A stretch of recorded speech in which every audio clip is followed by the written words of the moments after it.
Hi, I'm Nathan, one of the founders of Squire, and I'm going to show you 3 tips to make your Dungeon Master notes just a little more efficient. And I'm going to jump over to Squire to show you how I do my organization. So we're looking at my campaign. This is the Blight Lord, the Blight Returns, and I'm going to show you 3 tips. So first is pretty obvious. Just link everything. So if you look at my document here, I've got all kinds of things linked. We've got the Blight Lord, we've got all the locations. But the beauty of this is that if I click on any one of them, they slide right into whatever page I'm looking at. And I can quickly reference NPCs, locations, and the like. But where it gets really powerful, if I go to an adventure, this is where I do my adventure prep, and I go to something like the Siege of the Palace here. There's lots of stuff going on. There's lots of different events I want to touch on, but in this particular adventure, there's a siege and there's some different waves of attacks that happen. But because I've linked here, there's in this particular campaign, Dr. Vex and the Blight Lord both come in. Instead of having to navigate to those different notes, I just pull them in right here. And there's Dr. Vex, got his stats ready. We've got the Blight Lord. We can pull them right into my adventure notes, and I don't even have to leave here. Okay, so that's one. Just link everything. The next one is a little feature in the NPCs that I think is super handy.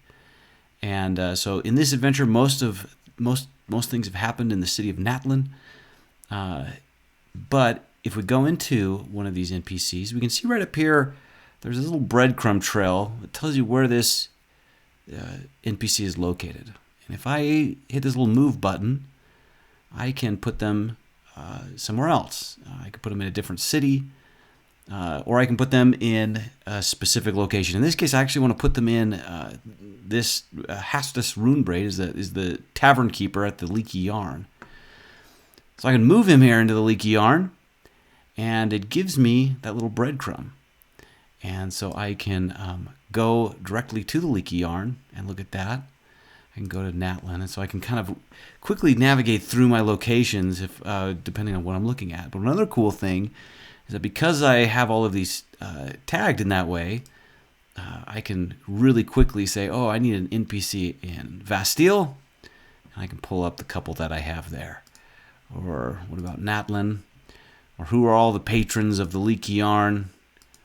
Well, right now we just have Runebraid in there, so I can tuck NPCs away. It's not just NPCs, but even objects and all kinds of things can be placed into a location, so you can find them quickly. All right.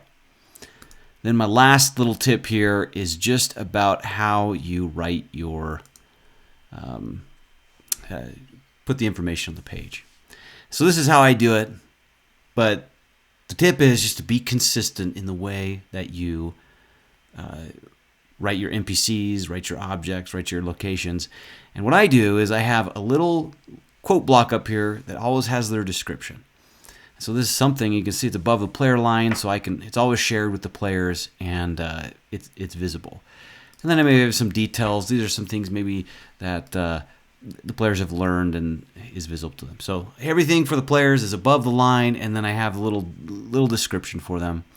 But below the line, what I see, I try to keep track of just a few really important things. I try not to overclutter these pages. In this case, Hastus is a pretty significant character, so he's got some traits, flaws, motivations, and things. And then I even have some role-playing tips for me to remember voice and how he acts and things.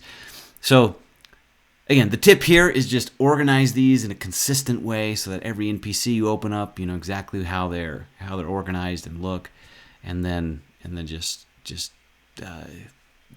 keep track of how that works for you. So anyways, just repeat, link everything, organize your NPCs and objects and all your things into locations, and then keep things really clean and concise, and you'll be a little more efficient. So enjoy, and we'll talk to you later.